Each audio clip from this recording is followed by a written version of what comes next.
Subscribe करें और bell दबाएं ताकि कोई खबर रह न जाए।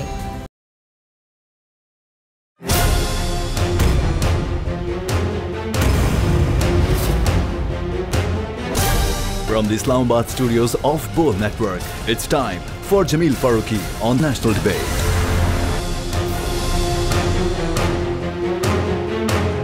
Good evening, welcome to National Debate. Pakistan के अंदर जो मामलात और हालात हैं हम सब के सामने हैं।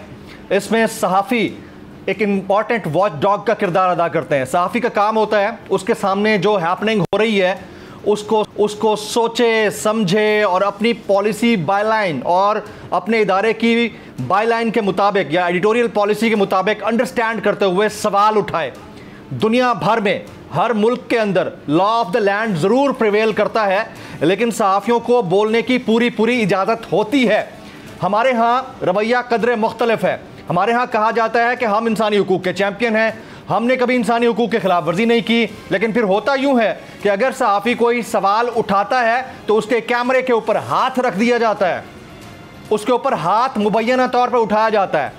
गुज़िश्ता रोज़ भी एक वाक़या पेश आया, शाहिद कुरैशी साहब के ऊपर हाथ उठाने का दावा उन्होंने खुद किया कि मेरे ऊपर वज़ीर ख़ज़ाना मौसूफ़ ने हाथ उठाया है। उसके बाद आज उनकी एंट्री पार्लियामेंट के अंदर बैन कर दी गई। उनका कार्ड एक्सपायर हुआ था, वो उसी कार्ड के ऊपर गुज़िश्ता काफ़ी अरसे से पार्लियामान के अंदर जा रहे थे, आज उन्हें रोक दिया गया।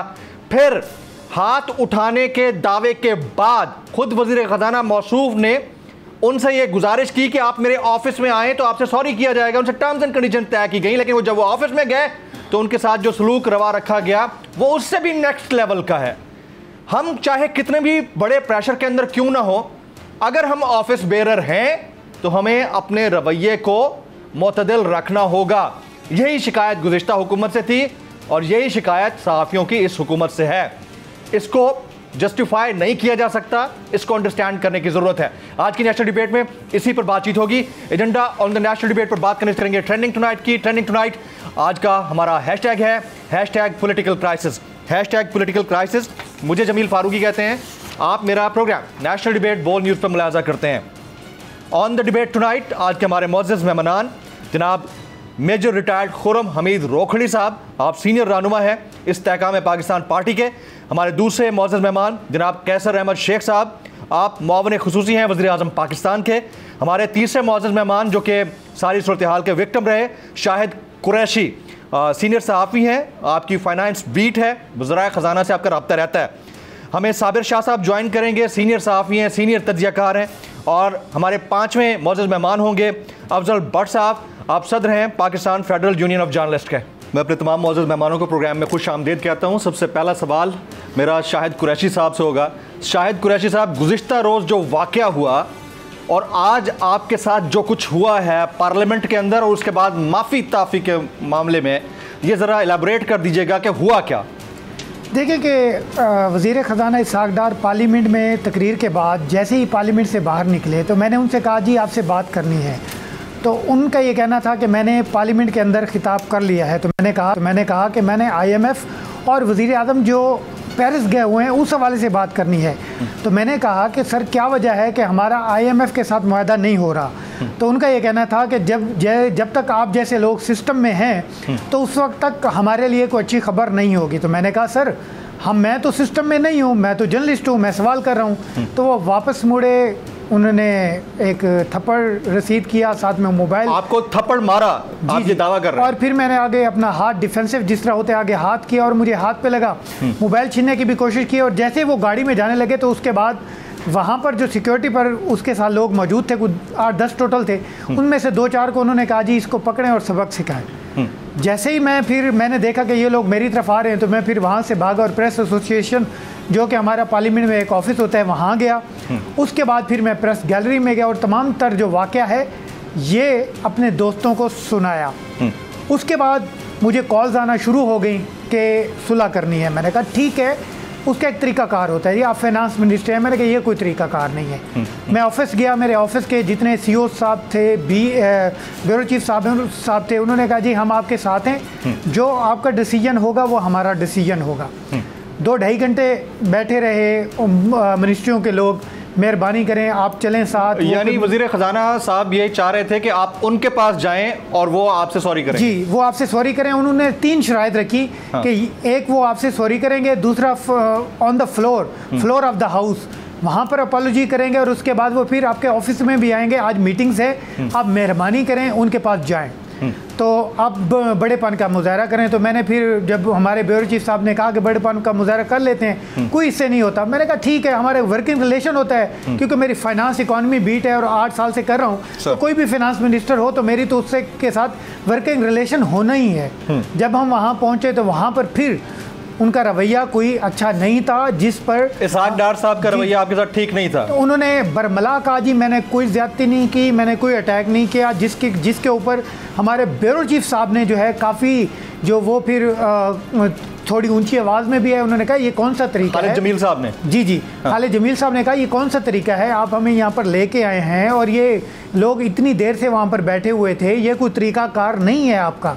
उसके बाद वो थोड़े ठंडे हुए, और उसके बाद जब हम जाने लगे तो उन्होंने कहा जी मैं भी गुस्से में आ गया, और मुझे काफ़ी मैंने दोस्तों को देखा जो लेके आए थे, और उनको कहा कि ये क्या तरीका है, आप मुझे क्यों लाए, मुझे ना लाते। उसके बाद जब मैं जाने लगा तो उनका ये कहना था कि ये मेरा बच्चा है, ये मेरा बेटा है, जो एक वो होते हैं अल्फाज। फिर आज जब मैं पार्लियामेंट के अंदर घुसने लगा, पहले उन्होंने सिक्योरिटी वालों ने मुझे रोका, कभी नहीं रोका था। एंट्री बैन कर दी गई आज। हाँ जी, कुछ देर के लिए आपको एंटर नहीं होने देंगे। मैंने कहा सर कार्ड है मेरे पास, लेकिन थोड़ा सा पुराना है।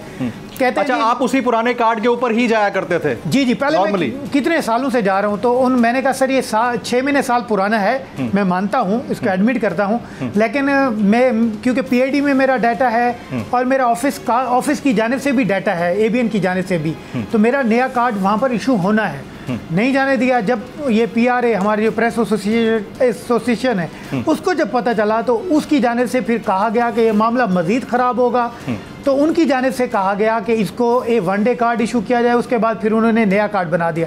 और सिक्योरिटी वालों का कहना था सर आपको कभी नहीं रोका, लेकिन आज हमारी मजबूरी है क्योंकि आप ज़्यादा ऑर्डर सख्त है, ऑर्डर सख्त हाईलाइट हो गए हैं। अच्छा, शायद बड़ी डिटेल में आपने बात की है। मैं इससे पहले कि मेजर साहब और हमारे इंतहाई मोहतरम मौजूद हैं कैसर अहमद शेख साहब, इनसे इसके ऊपर टेक लूँ, मैं साबिर शाह साहब मुल्क के मारूफ सहाफ़ी तज्ज़ियाकार एक बड़े ग्रुप के साथ एसोसिएटेड हैं, उनसे बात करना चाहूँगा। साबिर भाई, क्या जर्नलिस्ट सिस्टम का हिस्सा होता है जिसके बात करने से IMF का मुआहदा नहीं हो पा रहा? और दूसरा, ये हमारे वज़रा का रवैया कैसा है कि अपने रूम में बुलाकर उनसे सॉरी करने के लिए कहा जाता है और उसके बाद वहाँ पर भी मुतकब्बिराना रवैया रवा रखा जाता है, जैसा अभी शाहिद कुरैशी साहब ने फरमाया। जमील फ़ारूकी साहब, जो कुछ हुआ बड़ा अनफॉर्चुनेट है। मैंने इसकी डिटेल्स पढ़ी हैं, एक वीडियो भी देखी है। शाहिद को जाना ही नहीं चाहिए था, because he was the victim. ठीक। और बहरहाल चले गए। और डार साहब इज 73 ईयर्स ओल्ड। देखिए ब्लड प्रेशर वगैरह भी हो जाता, फिर नाकामी भी थी IMF की सूरत में।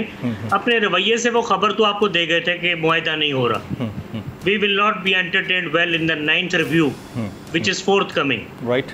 और तमाम शर्तें मानने के बावजूद और अवाम को इतनी महंगाई के बोझ तले डालने के बाद you see they have dished Pakistan.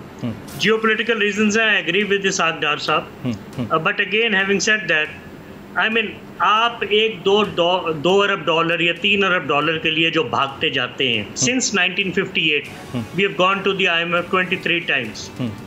आपने कभी ये सोचा कि हम टैक्स बेस को बढ़ा लें, इतने पैसे शायद वहाँ से मिल जाएं, या रेमिटेंसेस को बढ़ा लें?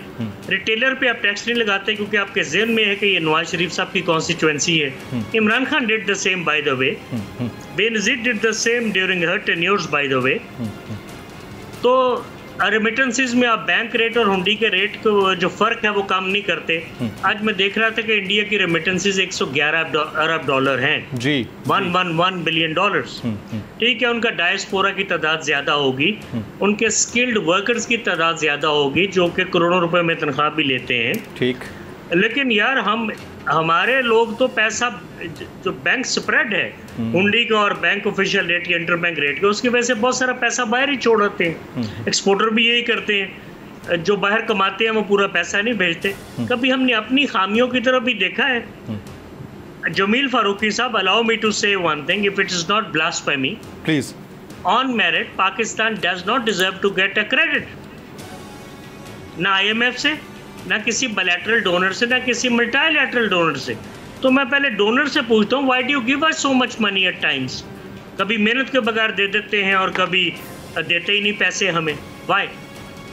इनसे मैं पूछता हूँ कि अपने रिसोर्सेज को क्यों नहीं बढ़ाते? बाद में कहते हैं रिकोटिक में इतने अरब के सर वो सहाफ़ी सिस्टम का हिस्सा है ना, वो रिसोर्सेज नहीं बढ़ने दे रहे ना, कहा तो है आज। देखिए सहाफ़ी सिस्टम का हिस्सा है, सहाफ़ी इतना हिस्सा बन गए हैं कि अब उनका क्या कहिए, जो स्पोक्समैन बने हुए हैं मुख्तलिफ टेलीविजन्स पे।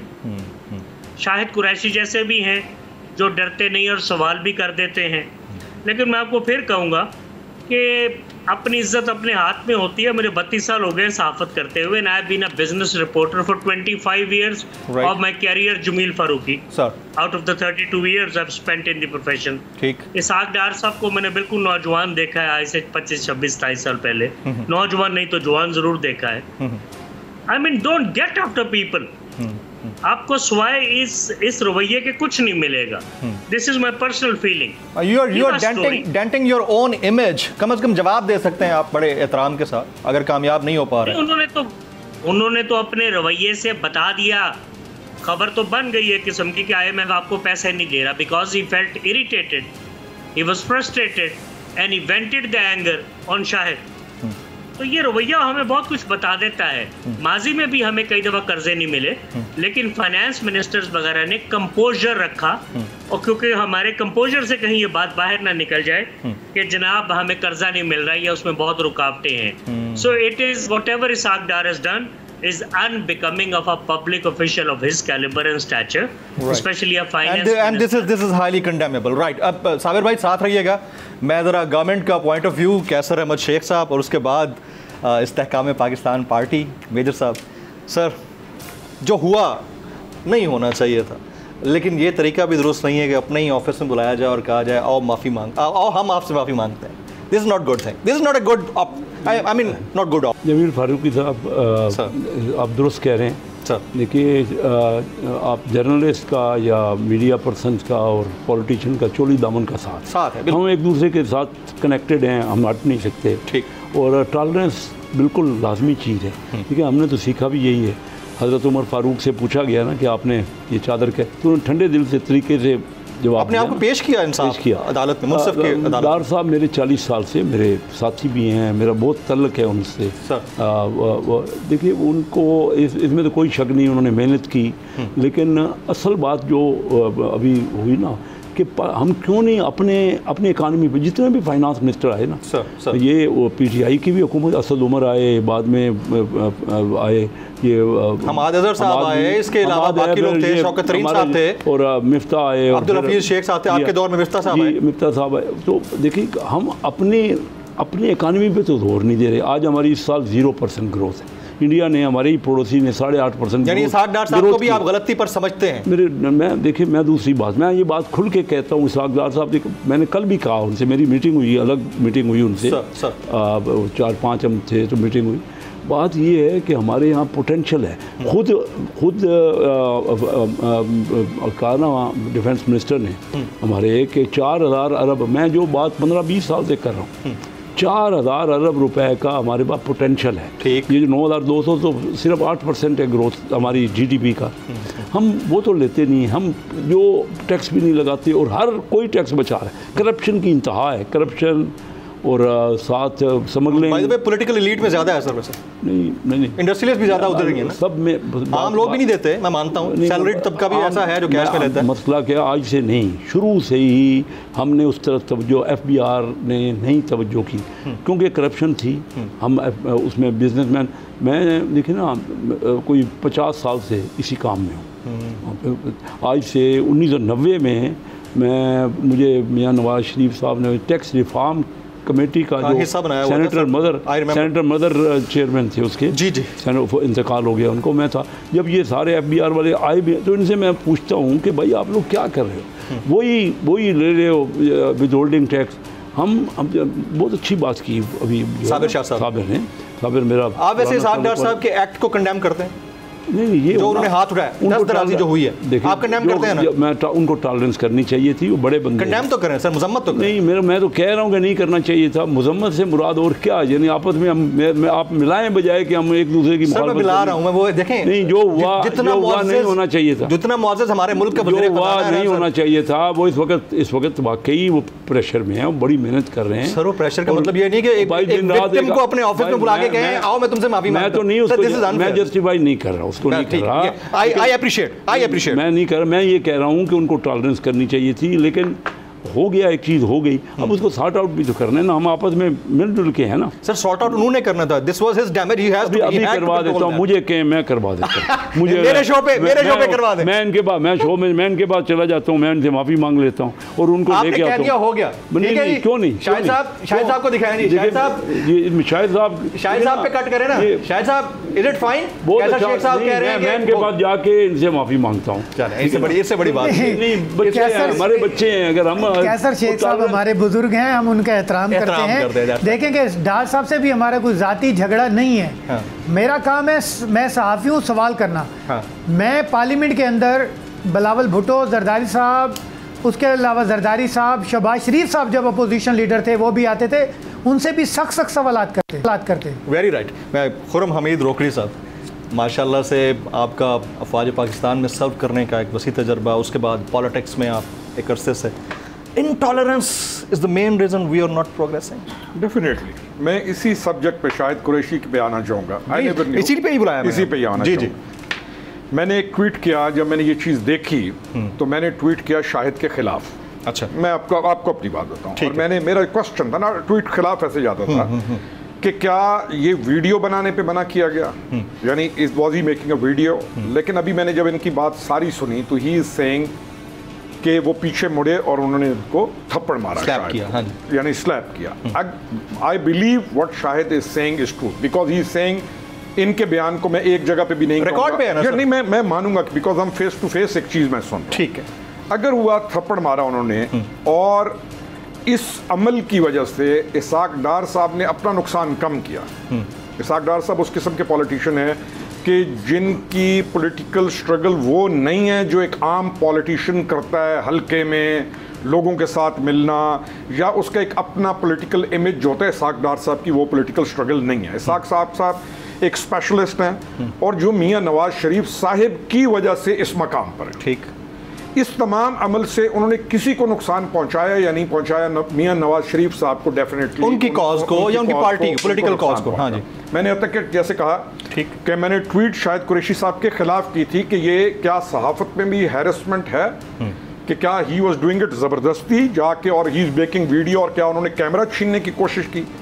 अगर वो कैमरे को रोक रहे हैं और मना कर रहे हैं कि मेरी वीडियो ना बनाओ, दैट इज समथिंग एल्स। उसको मैं भी कहूँगा कि मैं अगर गाड़ी में बैठना चाह रहा हूँ और मैं कहीं से भागा हुआ आ रहा हूँ, तेजी में आ रहा हूँ और मैं जाना चाह रहा हूँ, somebody is asking me something, तो मैं से कहूँगा कि बेटा मेरे पास ऑफिस आ जाओ, शायद आप योर यंगर ब्रदर लाइक आप आ जाएं। मैं थका हुआ हूँ, मैं इस वक्त थका हुआ हूँ, शायद मुझे तंग ना कर प्लीज। मैं इफ आई एम देयर तो मैं भी कह दूंगा कि भाई मैं थका हुआ हूँ, मैं बिजी हूँ शायद, और अगर मैं जानता हूँ मुझे इस वक्त तंग ना करो, कल सुबह बात करेंगे। और मैं मुड़ते वक्त अगर शायद कैमरे पे हाथ रख देता हूं तो मैं इस चीज़ को जस्टिफाइड समझता हूं कि यार शायद कैमरे पे मेरी फिल्म ना बनाओ इस वक्त। लेकिन शायद इस सेइंग कि ही स्लैप्ड हिम, अगर उन्होंने ये किया तो इसाक डार साहब से गलती हुई, नंबर वन। और अपने रूम में बुला के माफी मांगना चाह रहे हैं। मैं वही आ रहा हूँ। नंबर टू के इस लेवल के ऊपर बैठकर प्रेशर हर किसी पे आते हैं। ये हो नहीं सकता कि हम थर्ड वर्ल्ड कंट्री हैं, इकोनॉमी के ये हालात हों और प्रेशर ना हो, और आपको जब भेजा गया हो कि आप काम एक अच्छा करेंगे तो प्रेशर होता है, लेकिन उस प्रेशर को सस्टेन करना इसाक डार साहब का काम है, किसी और का काम नहीं। ऐसा ही है। तीसरी चीज, सस्टेन करके, और जैसे मुझे नहीं मालूम था कि शायद इज कवरिंग दिस सब्जेक्ट, शायद कुरैशी साहब इस सब्जेक्ट की बीट है, मुझे नहीं मालूम बीट है जी। तो जब एक जो भी सहाफ़ी जिस स्पेसिफिक सब्जेक्ट को कवर कर रहा होता है, उस मिनिस्टर के लिए लाजिम है कि वो तमाम उस वॉक ऑफ लाइफ, उस वॉक के जितने भी सहाफ़ी उनको जाने। और जो बड़ा गलती है वो ये है कि वो ये ना कहे कि तुम जिस सिस्टम में चलते, he should not put them in some specific place, corridor, corner करने की जरूरत नहीं, कॉर्नर करने की जरूरत। आपको इन चीजों से उठकर निकलना पड़ेगा। मैं इनमें ब्रेक के बाद आपसे कंटिन्यू करूंगा। फतिन आज़ाद एक ब्रेक लेते हैं। रोकड़ी साहब ने बड़ी ज़बरदस्त बात कही है, लेकिन एक चीज़ मैं यहाँ पर ज़रूर ऐड करूँगा कि सहाफ़ी दुनिया भर में कहीं पर भी काम करते हैं उनके पर्टिकुलर SOPs होते हैं। मैंने फ़ॉरेन ग्रेजुएशन की है जर्नलिज़म के अंदर, और हमें ये पढ़ाया जाता है कि जर्नलिस्टिक हैरेसमेंट नाम की दुनिया में कोई चीज़ नहीं है। You can film the place, you can request the personalities, ख़ास तौर पर जो ऑफिस होल्डर्स, ऑफिस बेयरर्स हैं, अब अगर वो मना करते हैं और आपको पर्टिकुलरली अपने रूम में बुलाते हैं तो वो एथिकली आप पे ऑब्लिगेशन हो जाता है। अदरवाइज़ ये कोई लॉफुलनेस नहीं है कि आपको वो फॉलो करना है। एक ब्रेक लेते हैं, ब्रेक के बाद यहीं से कंटिन्यू करेंगे after this break.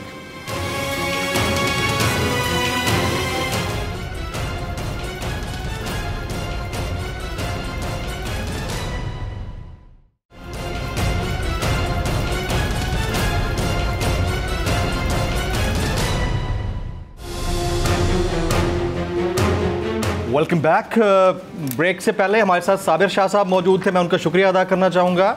Afzal Bhatt साहब थोड़ी देर के लिए हमें ज्वाइन करेंगे, लेकिन खुर्रम हमीद रोकड़ी साहब अपना आर्गूमेंट इस्टेब्लिश कर रहे थे। मैं चाहूँगा कि आप वहीं से कंटिन्यू कीजिएगा। रोकड़ी भाई, तीसरी चीज़ ये है ना जी, शाहिद साहब से एक चीज़ हो गई मुझे, जब इनकी बात सुनी तो डेफिनेटली ऐसे बंदे मौजूद होते हैं मिनिस्टर्स के साथ जो मामलात को देख रहे होते हैं, उनको सॉल्व करने की कोशिश करते हैं, और वो नहीं चाहते कि ये चीज़ ऑन एयर चली जाए, उनका वो सारी चीज़ें। तो उन लोगों ने इनको लेके चले गए। ये मैं तजिया दे रहा हूँ आपको, अपना पॉलिटिकल एनालिसिस दे रहा हूँ ऑन सब्जेक्ट पे। तो जब ये लेकर उनको चले गए उस ऑफिस में, तो उस वक्त भी टाइम है कि आप अपनी चीज़ को बिल्कुल नरम कर लें, डैमेज को कंट्रोल कर लें, डैमेज कंट्रोल कर रहे हैं, और like a son you treat. होता क्या है, हम बड़ापन का मुजाहरा खुद चले गए, जाके चले जाएं और बेटे की तरह ट्रीट कर लें और आप उसको खत्म कर लें। तो इस सारी चीज का अगर एनालिसिस करें तो शायद कुरैशी का कसूर कम बनता है। I'll delete that tweet which I ये भी मेरे लिए खबर है। देखें, ये हमारे सारे व्यूअर्स देख रहे हैं, उनके I thought के शायद सम सहाफ़ी जिसकी वो बीट नहीं है, जिसका वो स्पेसिफिक एरिया नहीं है, और वो जाके अगर तंग करे तो कोई भी बंदा तंग आ सकता है, इसमें कोई बड़ी। अच्छा, मैं आपको मजे की बात बताऊं, ये शायद कुरैशी मेरे सामने बैठे हैं, मैं इनको ज़्यादा नहीं जानता, इनको मैंने रिसर्च किया है पिछले 2 दिन में। ये वो बंदा है जब प्रीवियस गवर्नमेंट में भी सारे वज़रा इनसे नाराज़ थे, क्योंकि ये पीछे, ये खासतौर पर वज़ीर ख़ज़ाना मौसूफ इनसे नाराज़ थे। ये पीछे पड़ जाते हैं, सवाल पूछते हैं, ये इनकी बीट है ना, मसला ये नहीं, ये वाला भी है ना कि हमें भी, मैं आपके पास आऊँगा ना तो एक पॉलिटिकल जैसे सब जाते हैं, हमें भी आइडिया होता है किस एंकर का क्या मिजाज है सर, हमें भी वो सीखना पड़ता है सर, और हमने उसके लिहाज से बर्दाश्त करना है और चलना है। तो इसहाक डार साहब के लिए ज़्यादा बेहतर था कि वो प्यार, नरमी और उससे प्रेशर को एब्जॉर्ब करने से ही आप आगे जा सकते हैं। ये कंक्लूड करता हूँ मैं इस आर्गूमेंट को कि प्रेशर को सस्टेन करना पड़ता है, और सस्टेन करते वो ज़्यादा बेहतर था। एक उस चीज़ को आज ये इशू ना बना हुआ, इतनी हवा देने की जरूरत नहीं थी, क्योंकि वो कहते हैं ना कि रिसीविंग एंड पे गवर्नमेंट वाले ही होते हैं और लूजिंग एंड पे भी वही होते हैं। Very right. हमें ज्वाइन कर लिया है अफजल भट्ट साहब ने कंट्रोल रूम। जब वो ज्वाइन करने हमें बता दीजिएगा। क्या sir Musharraf sir, your take sir, आप कंप्लीट कीजिए अपनी बात। इकोनॉमी के ऊपर आप बात कर रहे थे। इकोनॉमी में तो देखिए ना, मैंने कल तकरीर की असेंबली में जी, चाइना को मैंने आपको बताया कि वो वक्त था कि जब हम पाकिस्तानी जाके चाइना को कारोबार की बातें बताते थे। I went first time to China on 12 November 1972। उनका कोई आइडिया नहीं था, उनके बाद टेलीविज़न तक नहीं था, उनके बाद एयरलाइन नहीं थी इंटरनेट, उन्होंने बाहर के लोगों को देखा ही नहीं हुआ। पाकिस्तान से पहले तलक बने तो हम लोगों को मौका मिला उनसे इंटरेक्शन करें। फिर 60s में सेकंड 5 ईयर प्लान हमारा कामयाब हुआ। हमारे डिप्टी चेयरमैन थे प्लानिंग कमीशन के डॉक्टर महबूब हक, कोरिया ने अपने जो ट्रेनी कुछ भेजे नए ऑफिसर्स कि इनको आप ट्रेन करें, आपका बहुत ज़्यादा आप कामयाब हैं और पूरी दुनिया आप सराह रही है आपकी प्लानिंग को। वो भी एक वक्त था कोरिया को भी, और आज भी तक वो एक्नॉलेज करते हैं। आज हम एक एक बच्चा हमारा, मुझे मिन्नत करते हैं जब मैं जाता हूँ ना अपने कॉन्स्टिट्यूंसी में कि एक बच्चे को तो कोरिया में जॉब दिलवा दें। ये हालत हो गई है। इंडिया का मैं खुद गवाह हूँ कि मनमोहन सिंह इंडिया के फाइनेंस मिनिस्टर थे, उनकी क्लोज्ड इकानमी थी उनकी। मैं आपको बात कर रहा हूँ 86-87 की क्लोज इकानमी थी, और IMF उनको हिंदू रेट ऑफ ग्रोथ, जब हम इस दुनिया में आए भी नहीं थे, आप तो जी स्टडी किया है, लेकिन हिंदू रेट ऑफ ग्रोथ उनको कहते थे। और हम IMF हमें बड़ा पसंद करता था कि हमारी ग्रोथ हो रही थी। उस वक्त हमारी 6-7% ग्रोथ थी, इंडिया की 2-3% ग्रोथ थी। इंडिया 6 गुना उनकी आबादी थी, लेकिन उनकी टोटल GDP 4 गुना थी हमसे। आज वो ये वक्त आ गया है कि वो 14 गुना हो गई। मैं आपको एक बड़ी अहम बात बताना चाहता हूँ जो आम लोग इस वक्त नहीं बात कर रहे। प्लीज़ 2000 एग्जैक्ट फिगर दे रहा हूँ आपको, 2018 सिर्फ 5 साल पहले हमारा डिफेंस बजट 10 अरब डॉलर था। इंडिया का डिफेंस बजट 40 बिलियन डॉलर था, 4 गुना था। आज हमारा डिफेंस बजट 10 अरब से घट के 6 अरब डॉलर, 6.5 अरब डॉलर है ये जो बजट हमने दिया, और उनका बढ़ गया, और इंडिया का 81 बिलियन हो गया है, 14 गुना हो गया है। हम 4 गुना थे, 5 हमने कहाँ अपने आप को पहुँचाया है? हमने अपने आज जो महंगाई हम कर रहे हैं, यानी पोटेंशियल हमारा है। जो भी फाइनेंस मिनिस्टर आया है ना, वो सारा दिन बैठ के IMF की बात करते हैं। हमारा इस वक्त 15 महीने से जो सदर है, एक ही बैंक है हुकूमत के पास, नेशनल बैंक, उसका सदर नहीं बना सके। आपस में झगड़े हैं कि सदर कौन हो, उसमें मामलात होते हैं ना, यानी पैसा है, बैंक में पैसा है ना, तो सदर बनाने के लिए इख्तलाफ राय है, भाई क्यों नहीं बना रहे, जब नहीं बना रहे। अभी एक मीटिंग हुई, मैंने ही अरेंज करवाई थी चंद बिजनेसमैनों की, वहाँ पे डार साहब भी थे और वज़ीर आज़म भी थे। तो मियाँ मंशा ने कहा कि एक बैंक आप मेरे पास है, एक बैंक आपके पास है। आपका बैंक मेरे से बहुत ज़्यादा उसके पास है, सरमाया है, हर साल प्रॉफिट मेरा बैंक ज़्यादा निकालता है, ठीक है ना। तो ये अच्छा, उसके बाद कंपटीशन कमीशन के 5 के बोर्ड में से साल सवा साल हो गया, एक सिर्फ जो चेयरपर्सन है, 4 का बोर्ड ही नहीं है। ये फाइनेंस की बातें मैं कर रहा हूँ। उसके बाद एग्रीकल्चर बैंक का प्रेसिडेंट ही है 12-14 महीने से। अब मुझे बताइए कि हम ग्रोथ नहीं करेंगे, हम रेवेन्यू जो ले सके। मैंने IMF ने हरी झंडी दिखाई या नहीं दिखाई, ये बताएं। IMF तो वो तो इनकार ही कर दिया, हरी झंडी से मुराद है, एक हफ्ता रह गया ना पिछले प्रोग्राम में। वो तो ये अब तो नहीं हो रहा ना, नहीं हो रहा, खुद प्राइम मिनिस्टर साहब प्रोग्राम के लिए। लेकिन वो कोशिश देखिए, हम IMF के बगैर हमारे पास कोई ऑप्शन नहीं, सर्वाइव तो हम कर सकते हैं, वो नहीं मसला, पर हम खुद चाहते हैं, क्योंकि हमारे दोस्त ममालिक भी यही चाहते हैं कि IMF से हम रखें। मैंने प्राइम मिनिस्टर साहब को कहा, मुझे बताइए, प्राइम मिनिस्टर की MD से जो मुलाकात हुई उसमें कोई एलामिया तो आना चाहिए था उसका। सर ये एलामिया नहीं आया, नहीं, आप समझ रहे हैं ना, हर चीज़ को अब क्यों क्लैरिफाई कराते हैं। बात ये है कि मैं इस वक्त उसका गुस्सा साहबियों में तो ना निकाले ना मैं प्रॉब्लम है। मैं प्राइम मिनिस्टर साहब का FAPM हूँ जी, ठीक है ना। वो उसमें मैंने उनको कहा कि मुझे झंडा नहीं चाहिए, मुझे गाड़ी नहीं चाहिए, मैं लेता भी नहीं हूँ, मुझे कोई काम जिम्मे दो जो मुझे आता है, जो काम आता है, मैं आपको रेवेन्यू ले देता हूँ, मेरे जिम्मे लगाएं। जो लीकेज हो रही है बार बार उनको लिख रहा हूँ। अब अगर मिफ्ता इस्माइल के चचा, जब मैं प्रेसिडेंट था ना कराची चैम्बर ऑफ कॉमर्स का, उनके चचा मेरे साथ मैनेजिंग कमेटी के मेंबर थे। बाद में उनके बड़े भाई को मैंने टिकट दिया बिजनेस कम्युनिटी का, मेरे टिकट पे वो मकसूद, वो भी इलेक्शन हार गए। अब वो खातिर करते होंगे या पता नहीं क्या लॉबी की होगी, उसको क्यों बना दिया फाइनेंस। मैं एक ही शख्स था, आपको पता होगा, 25 करोड़ लोगों में थे, मैंने खुला मुखालफत की कि आप बनाएंगे, ये कुछ नहीं कर सकेगा। मैंने कहा था उस वक्त ही कहा था, मेरी 12 मई 2022 को तकरीर है कि हमारी इकानमी वेंटिलेटर पे है। आप बजाय कि उस वक्त खान साहब कहते थे कि इलेक्शन करा दो, वो उस वक्त इलेक्शनों के रोज़ रैलियाँ निकालने के, मैंने कहा ये वक्त ये है कि सारे डॉक्टर मिल के पहले अपने मरीज़ का इलाज कर लो भाई, उसकी शादी भी कर लेंगे, उसका निकाह और इलेक्शनों के दिन भी रख लेंगे, लेकिन है ही नहीं। हम बहुत तकलीफ़ में हैं इस वक्त, ठीक, हाईएस्ट महंगाई है, लोग तंग हैं, इंपोर्ट हो नहीं रही। आप चाहते हैं कि रिलीफ मिले, अब बहुत कुछ हो सकता है। अब मैंने बस बात को ख़त्म करो, मैंने कल मीटिंग एक हुई, 5 बंदे थे हम, उसमें खुर्शीद शाह साहब थे और हमारे स्पीकर साहब थे, नवीद कमर थे, डार साहब थे और मैं। हम मीटिंग में मैंने कल उनको कहा, डार साहब को, आप और नवीद कमर मेरे साथ कराची चले, वो मेन मार्केट तो कराची है, ठीक, एक हफ्ता उनको हम कॉन्फिडेंस ना, मार्केटें बेहतर होना शुरू हो तो आप जाते ही नहीं हैं उनके पास, आप उनसे मशवरा ही नहीं करते। नेगोशिएट भाई आप बहुत काबिल हैं, हमसे बहुत काबिल हैं, लेकिन भाई बिजनेस कम्युनिटी वालों को साथ तो रखो। उनके साथ हमारा अपना बिजनेसमैन बाहर जा रहा है, बाहर से पैसा, सारी दुनिया ने जो तरक्की की है ना, वो डायरेक्ट फॉरेन इन्वेस्टमेंट में की, हमने माहौल बनाया, उन्होंने उन्हीं के, चाइना ने जो तरक्की की उनके ओवरसीज़ चाइनीज़ उनके पास आया, इंडिया ने जो तरक्की की उनका ओवरसीज़ इंडियन उनके पास, हमारे अपने लोग बाहर जा रहे हैं। भाई वो माहौल बनाओ। ठीक, खुर्रम हमीद रोकड़ी साहब, सर जी, चौधरी मोहम्मद सरवर साहब ने एक अदद इल्ज़ाम आयद किया है, और वो ये कि लंदन वालों की ईमा के ऊपर इस्तेहकाम पाकिस्तान पार्टी मर्ज़ वजूद में आई। आज लंदन वालों के रिप्रेजेंटेटिव्स भी बैठे हैं, या नवाज शरीफ साहब के, तो ऐसा हुआ है कुछ या नहीं हुआ? ये जो है ना सरवर साहब के इल्ज़ामात जो है ना, वो इंटरेस्टिंग इल्ज़ामात। मैंने पिछले दिनों इसी बात का मेरे से किसी ने पूछा तो मैंने कहा कि सरवर साहब को अभी तीसरी जगह पे गवर्नर को बहरहाल मैं ज़्यादा क्रिटिक में नहीं जाऊँगा, तो उनको ये इल्ज़ाम नहीं लगाना चाहिए। कम से कम कोई और लगाए ना, कोई और बात कर रहा हो तो वो करता रहे, हम कहेंगे ठीक है, लेकिन उनकी अगर पूरा बैकग्राउंड पॉलिटिकल देख लें तो उनको ये काम नहीं करना चाहिए, उनको ये इल्ज़ाम नहीं लगाना चाहिए IPP पे, क्योंकि IPP के अंदर प्रैक्टिकल पॉलिटिशियंस हैं जो एक मकसद के लिए खड़े हुए थे, चाहे जहांगीर खान तरीन है, चाहे अलीम खान है, चाहे हम लोग हैं। हमारा एक बैकग्राउंड है पॉलिटिक्स का इस एम के साथ। ठीक।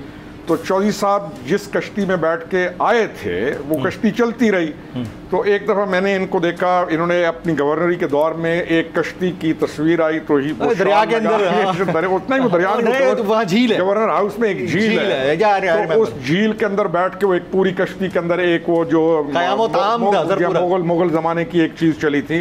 तो चौधरी साहब को फिर मैं तीसरी दफा कहूंगा, उनको ये तनकीद IPP पे सूट नहीं करती, उनको नहीं करनी चाहिए, उनको अपना कद मकाम। इल्जाम गलत है उनका, इल्जाम गलत नहीं, गलत इल्जाम तो इल्जाम को हम मानते ही नहीं है ना कि इल्जाम है। मैं तो ये कह रहा हूं कि उनको ये बात करनी ही नहीं चाहिए। दूसरी चीज कि लंदन की तरफ जाना या मियां नवाज शरीफ के साथ मिलना जुर्म है। मिले हैं, क्यों ना मिले? नहीं मैं पूछ, अभी मुलाकात इंशाल्लाह होगी, मुलाकात पाइपलाइन में है, क्यों ना मिले?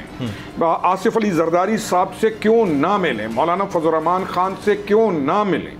ये जो पॉलिटिकल जो हमने बाउंड्रीज लगाई, मौलाना साहब को खान बना दिया आपने? नहीं है खान। अच्छा है सर, मौलाना साहब नासिर कबीले के से ताल्लुक रखने वाला है, मेरे नॉलेज में इजाफा कर दिया, और पठानों के एक बहुत बड़े मुअज़्ज़िज़ और स्ट्रॉन्ग कबीले का से ताल्लुक रखने वाला है। हमारा एक बहुत बड़ा कबीला है मौलाना साहब का, और वो असल में खान है, उसको खान हमें कहना चाहिए। हम तो कहते हैं, क्योंकि जब हम अपने आप को कहते हैं तो उनको भी कहेंगे। तो सर बात यह है कि वो जो एक हक को बातिल की जंग हमने क्रिएट की हुई है ना पॉलिटिकल पार्टीज ने, और हम चाहते हैं कि हमारा जो नीचे वर्कर है, वोटर है, जब तक मैं दूसरे को गाली ना निकालूं और उसको बुरा भला ना कहूं तो वो मुतमईन नहीं होगा। अल्लाह का शुक्र है कि ये चीज़ अब ख़त्म हो रही है, हमने सीरियस पॉलिटिक्स की तरफ आना है, और उस सीरियस संजीदा और मुद्दब्बिराना पॉलिटिक्स की तरफ ये कदम है। और इंशाल्लाह हम इस स्टेज पे लेके आएंगे पॉलिटिक्स को कि आप और हम साथ बैठ के उस पॉलिटिकल पार्टी को साथ मिला के पाकिस्तान के इस्तेहकाम के लिए अगर आगे जा रहे हैं तो हमारे एक दूसरे को हम कोई बुरा भला ना कहें। हाँ, डिफरेंसेस हो सकते हैं, हमारी पॉलिसी से हो सकते हैं, उनकी पॉलिसी से हमें हो सकते हैं, लेकिन तनकीद का भी असलूब है, डिफरेंसेस रखने का भी असलूब है। ये मिलाइन करना, ताने देना, एक दूसरे को बुरा भला कहना, नहीं भाई हम ये काम नहीं करना चाहते, हमारी कौम में ये काम नहीं थे। फ्यूचर अलायंस की इंडिकेशन है। देखिए अलायंसेस पार्टीज के हमेशा बनते हैं। अच्छा, आपके दोनों जो ऐसे PMs थे वो उन्होंने रिजाइन कर दिया, और चौधरी साहब और नोमान लंगड़ियाल साहब? नहीं, I am not sure about that, अभी तक मुझे उनको इंस्ट्रक्शंस तो थी ना कि ऑफिस छोड़ दें? मुझे नहीं पता, आपके नॉलेज में? मुझे अभी तक नॉलेज नहीं। अलायंस सर देखिए, मुझे उस चीज़ का पता नहीं इसलिए बोलूंगा नहीं। अलायंसेस पॉलिटिकल पार्टीज करती हैं, क्या अभी वाली ने अलायंस नहीं किया हुआ जो हम लोग बैठे हुए हैं? इससे पीछे चले जाएं, पाकिस्तान तहरीक इंसाफ की जो 4 साल की गवर्नमेंट है वो अलायंस की गवर्नमेंट है। अलायंस किस मकसद के लिए उस पर फोकस किया जाए, और लोगों को पता होना चाहिए, अवाम पाकिस्तान को, ये अलायंस का मकसद ही है। अलायंस का मकसद अगर ग्रेटर कॉज है और पाकिस्तान है, बिल्कुल किया जाएगा, क्यों ना किया जाए। आप और हम मिल के, चाहे मीडिया है चाहे पार्टीज हैं, पाकिस्तान के लिए हम क्यों ना मिलें। हम देखिए, शख्सियत अहम नहीं होती, रियासत अहम होती है, और रियासत के इदारे अहम होते हैं, और पॉलिटिकल पार्टीज रियासत बनकर अहमियत इख्तियार करती हैं। वो रियासत का एक हिस्सा जब बनती हैं तब उस चीज़ को वो आगे लेके जा सकती हैं, शख्सियत नहीं। तो हम क्यों ना मिलें बाकियों से पाकिस्तान के लिए, चाहे दूसरी party. This is your choice, मेरा तो इसमें पॉलिटिकल, इसमें मेरा ये जो डॉगमा, ये पॉलिटिकल कल्चर के अंदर इस चीज़ के फरोग लाजिम है, और ये हम काम करते हैं। अच्छा, करते हुए भी हम उसको ऐसे कह रहे हैं जैसे बहुत बड़ा जुर्म हो गया, सारे करते हैं, हम करते हैं। हमें इसको अडॉप्ट करने में क्या शर्मिंदगी, आप मुझे बताएं। अच्छे कॉज के लिए अगर मैं कोई कोशिश कर रहा हूं, आपके पास आ रहा हूं, और मेरी कॉज अच्छी है और मेरी नीयत अच्छी है, नीयत को तो आपको नहीं पता, लेकिन मैं अमल से मेरा, अगर मेरी कॉज अच्छी है और मैं प्रैक्टिकली अच्छा अप्रोच लेके चल रहा हूं, तो क्या हर्ज क्या है इसके? कोई हर्ज नहीं। मेरा तो ये फैसला। जी सर। कुरैशी साहब, आपको लगता है कि आपने गलती की है आज जाकर? देखें कि मैं आपके सीनियर्स ये कह रहे थे। नहीं, मैं सहाफ़ी हूं, वर्किंग जर्नलिस्ट, मैं तो एप्रिशिएट कर रहा हूं, आई एप्रिशिएट दैट। वर्किंग जर्नलिस्ट हूं, फील्ड जर्नलिस्ट हूं, तो डेफिनेटली हमारा एक वर्किंग रिलेशन होता है मिनिस्टर के साथ, वो फाइनेंस मिनिस्टर कोई भी हो। तो डेफिनेटली मुझे, क्योंकि कहा गया कि आप खुद बड़ेपन का मुजाहरा करें, तो कभी कभी आपको बड़ेपन का मुजाहरा करना भी चाहिए। तो मैंने बड़ेपन का मुजाहरा किया, उनके पास गया और उनसे मिला भी सही। तो उनका जो भी रिस्पांस था वो उससे मैं बिल्कुल मुतमिन नहीं हुआ, खुशी नहीं हुई, बड़ा अफसरदा हुआ। तो कैसर अहमद शेख साहब ने कह दिया ना, अब तो मट्टी पाव वाली बात है या अभी भी आपके दिल में है? कैसर शेख साहब हमारे लिए बड़े मोहतरम हैं, हम इनका एहतराम करते हैं। और सबसे बड़ी बात ये है कि जब भी इकॉनमी पे हमें साथ लेना हो, शेख साहब को जब भी कहते हैं, जब भी बोलते हैं, चाहे ये जा रहे हों, गाड़ी से उतर कर आ जाते हैं और जो 60 हो, जो सवालात हों, उनका जवाब भी देते हैं। That's great, that's great. हमारा भी ये है कि अगर फाइनेंस मिनिस्टर साहब ने जवाब नहीं देना, जैसे ये कहते हैं नो कमेंट्स, बात खत्म, हमने क्यों पीछे भागना है भाई? सही बात, हमारे क्या काम? Very right. कैसर शेख साहब, अब ये वाला गिला वहाँ तक भी पहुँचा दीजिएगा, उन्हें कहें आप भी थोड़ा ठंडे हो जाएं सर। मैं तो कह रहा हूँ जिस तरह कहेगा, मैं खुद इनके पास जाऊंगा, इनसे बैठ के सॉर्ट आउट करते हैं, मसला हल। अब देखिए हमारा आपस में, मैंने पहले ही कहा ना, चोली जामन का साथ है, हमने फिर भी मिल के रहना है। ठीक, आपस में गलतियाँ देखो सर, इलेक्शन हो रहे हैं। इलेक्शन मैं तो होपफुल हूँ कि इलेक्शन होंगे 2023 में ही होंगे। मैं बड़ा होप, मेरे ख्याल अगर इलेक्शन टाइम पे ना होंगे तो कई और मसाइल पैदा हो जाएंगे। तो इस वक्त का इलेक्शन होना, और किसी को इसमें इख्तलाफ नहीं है। देखिए जो आइनी तौर पे है, यानी अक्टूबर या नवंबर, वो तो एक आइनी पीरियड है। ठीक, उसके अंदर अगर इलेक्शन को लेट किया गया तो ये हमारे ऑलरेडी हम बहुत बड़े टर्माइल से गुजर रहे हैं। मजीद लोग इतने परेशान हैं, इतनी तकलीफ है, इतनी महंगाई और बढ़ जाएगी। अभी फिर जो डिफरेंस है डॉलर का, जो मजीद वो गैप हो सकता है, उसको वैक्यूम को फिल कर सकते हैं। आप लास्ट कमेंट आप भी कर दीजिए। इलेक्शन होंगे सर, मैं ये कहता हूँ क्या होना चाहिए, मेरा क्वेश्चन ये, वो तो होना चाहिए सर। मैं इस पॉइंट ऑफ व्यू कहूँ कि हमें हाउस इन ऑर्डर करके चीज़ों को आगे जाना। ठीक, बाप और माँ, और घर में हम कहते हैं ना कि शादी करनी है बेटे की, तो वो सोचते हैं कि क्या हालात हैं। वो कहते हैं नहीं, ये 6 महीने ज़रा गुजार लो, अगली फसल आने दो। तो जो इकोनॉमी की हालत है, जो नेशन डिवाइडेड की गई, नाम चले जो भी, वट एवर हमने जो फेस किया है, और 9 मई के बाद, और ये चीज़ें जो सारी हैं, मैं अगर अपनी ज़ाती तौर पे पॉलिटिकल एनालिसिस दूं तो मैं कहूँगा कि भाईजान थोड़ा सा आगे ले जाओ, एकदम माहौल को ठंडा करो। माहौल को ठंडा करो, मामलात को स्टेबल करो, इदारों को मजबूत करो, और फिर जाओ इलेक्शन की तरफ, क्यों ना जाओ। वेरी राइट जनाब। मेजर रिटायर्ड खुर्रम हमीद रोकरी साहब का बहुत शुक्रिया। कैसर अहमद शेख साहब बड़े तदब्बुर के साथ बात करते हैं सर, आप तशरीफ लाए, आपका बहुत बहुत शुक्रिया। शायद आप इसी तरह फलते फूलते रहें और अपने मॉरल हाई ग्राउंड्स के ऊपर आप प्रॉस्पेयर करें। आपका बहुत शुक्रिया। तो भट्ट साहब कमिटेड थे लेकिन उनसे कनेक्ट नहीं हो पाया। साबिर शाह साहब ने वक्त निकाला, आपको बहुत शुक्रिया। ख्वातीन हज़रात, नेशनल डिबेट से इतना ही। जमील फारूकी को इजाज़त दीजिएगा।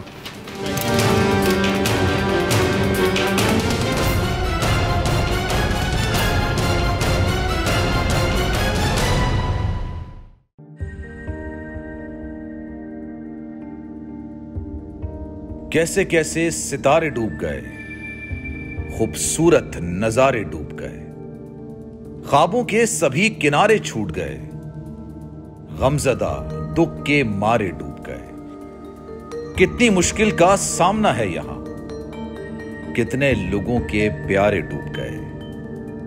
आओ मिलकर करें मदद सबकी, जिनके सारे सहारे डूब गए। आजमाइश में मिलकर एक हुए, नफरतों के इशारे डूब गए। कितने प्यारे हमारे डूब गए। कौमी सानहे की सूरत हाल से लम्हा बलम्हा बोल रखेगा बाखबर। गम की इस घड़ी में बोल तारकीने वतन के अहले खाना के साथ खड़ा है।